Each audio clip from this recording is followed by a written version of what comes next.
हमारे साथ मौजूद हैं वफाकी वजीर और नून लीग के सीनियर रहनुमा एहसन इकबाल। एहसन इकबाल साहब बहुत शुक्रिया हमें शो में ज्वाइन करने के लिए। एहसन इकबाल साहब, जो बरियत है वो अपनी तरफ, इसके अलावा केस के मेरिट्स पर जो अदालतें ऑब्जर्वेशंस देती रही वो अपनी तरफ, मगर सवाल उठ रहा है कि ये NRO 2 है या नहीं, क्योंकि ये मामला पहले भी हो सकते थे, नहीं हुए। अब अगर धड़ाधड़ फैसले आ रहे हैं और आपके हक में आ रहे हैं तो सवाल यही है कि आप मुखालिफ सिमत में नहीं खड़े हैं, इसलिए हो रहा है।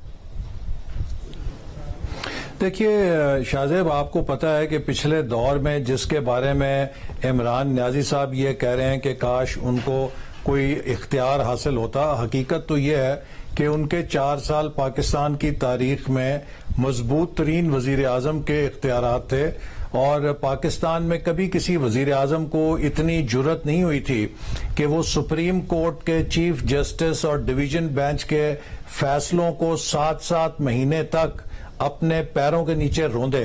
इमरान खान साहब ने जब पंजाब में बल्दियाती इदारों को बहाल करने के लिए सुप्रीम कोर्ट ने फैसला दिया तो मुसलसल 7 माह तक उस फैसले को अमल न करके जिच किया सुप्रीम कोर्ट को और बल्दियाती इदारों को मुअत्तल रखा और उनको कोई नोटिस भी जारी नहीं कर सका। वो तो इस कदर ताकतवर थे कि उनके आगे सुप्रीम कोर्ट भी बेबस थी।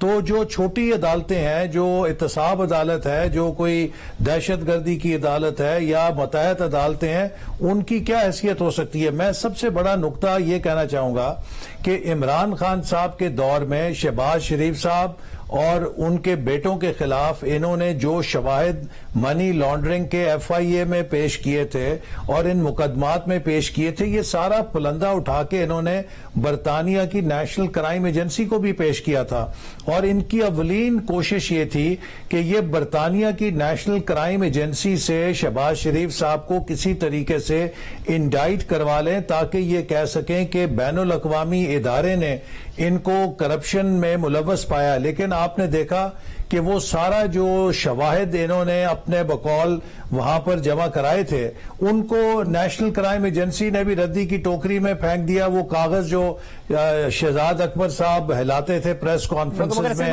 2-2 घंटे वक्त जाया करते थे। वहां पर 2 साल में अकाउंट फ्रीज हुए। इमरान खान साहब के दौरे हुकूमत में ही वहां से शहबाज शरीफ साहब और उनके बेटे को क्लीन चिट मिल गई, शहजाद अकबर को बरतरफ होना पड़ा, मगर यहां पर आपको वो रिलीफ नहीं मिल रहा था। तो सवाल इसलिए उठ रहा है कि अगर अब रिलीफ मिल रहा है तो वो इसीलिए मिल रहा है ना कि आप उस वक्त एक मुखालिफ सिमत में खड़े थे, अब एक मुखालिफ सिमत में खड़े हैं। तो पाकिस्तान में जो एहतसाब का अमल है या फिर इंसाफ का अमल है, उस पर सवाल तो बहरहाल उठ रहा है कि वो भी उसी सूरत में मिलता है जिस सूरत में आप लोगों को मिल रहा है। नहीं शाहजेब, मैंने तो आपको शुरू में कहा ना, उस वक्त इंसाफ इसलिए नहीं मिल रहा था कि पाकिस्तान के निजाम अदल को इमरान खान साहब ने मफलूज कर रखा था। जब आप सुप्रीम कोर्ट को इस कदर जिच कर देंगे कि सुप्रीम कोर्ट अपनी रिट ना मनवा सके, सुप्रीम कोर्ट के फैसले पे 7-7 महीने अमल दरामद ना हो सके, तो आप मुझे बताइए कि किसी मतहत अदालत के अंदर कैसे ये जुर्रत होगी कि वो कोई आजादाना फैसला कर दे। तो इसलिए उस दौर के अंदर इन्होंने हर तरह से अदालती निजाम को मफलूज किया, उसको अपना किरदार अदा करने से रोका। और आपने देखा कि जब उनका दबाव अदालती निजाम से हटा तो एक एक करके वो सारे फैसले मेरिट के ऊपर बरी हो रहे हैं। अगर मेरा रेफरेंस खारिज हुआ है तो वो नए NRO के ऑर्डिनेंस के ऊपर खारिज नहीं हुआ, वो पुराने नैब के कानून के ऊपर खारिज हुआ है। अगर मरियम नवाज साहिबा जो है वो बरी हुई हैं तो वो अपने मेरिट के ऊपर और उसी कानून के तहत जिसके तहत मुकदमा कायम किया गया था। और इसी तरह शहबाज शरीफ साहब की जो बरीयत है ये कोई नया नैब के ऑर्डिनेंस के तहत नहीं हुई, ये मेरिट के ऊपर हुई है। अगर अदालतें अब बुनियादी तौर पर चीज अगर मेरिट्स पर फैसले दे रही हैं तो फिर आप लोग जो फिर धड़ाधड़ मुकदमे बना रहे हैं इमरान खान साहब के खिलाफ, उसमें कामयाबी तो फिर आपको भी नहीं मिलेगी। आप अगर उम्मीद रखते हैं कि वो अरेस्ट हो जाएंगे और फिर अदालतें उनके साथ वही करेंगी जो आप लोगों के साथ हुआ, क्योंकि अदालतें उस वक्त आपका इल्जाम है कि उनके बाकायदा तौर पर कंट्रोल में वो किस तरीके से मामला चला रहे थे, तो फिर आगे बढ़िए, सियासी तौर पर सियासी अमल में आगे बढ़िए, उनसे भी बात कीजिए। वो रास्ता भी ऐसा लगता है कि ढूंढ रहे सदर के इंटरव्यू से कि इस तरह पार्लियामेंट में वापसी का रास्ता हो, सियासी अमल को आगे बढ़ाइए। जी शाहजेब, हमारे दौर में अदालतों पे कोई हमारा दबाव नहीं है। ہم عدالتوں کو یہ نہیں کہہ رہے کہ آپ کسی کے خلاف فیصلہ دیں یا کسی کے حق میں فیصلہ دیں. اور اگر پی ٹی آئی نے اور عمران خان صاحب نے جھوٹے مقدمے بنائے تھے تو یقیناً اس میں جس کے خلاف بھی جھوٹا مقدمہ تھا اس نے بری ہونا تھا.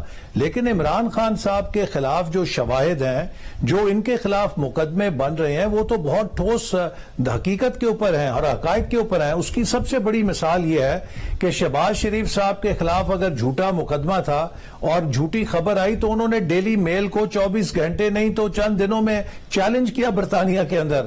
آپ مجھے بتائیے کتنے ہفتے ہو گئے ہیں, مہینے ہو گئے ہیں, فائنینشیل ٹائمز نے جو یہ سٹوری بریک کی کہ عمران خان صاحب چندہ خیرات اکٹھا کرتے تھے اور اسے اپنے سیاسی مقاصد کے لیے استعمال کرتے تھے, آج تک کیا عمران خان صاحب نے فائنینشیل ٹائمز کو کوئی لیگل نوٹس بھیجا ہے؟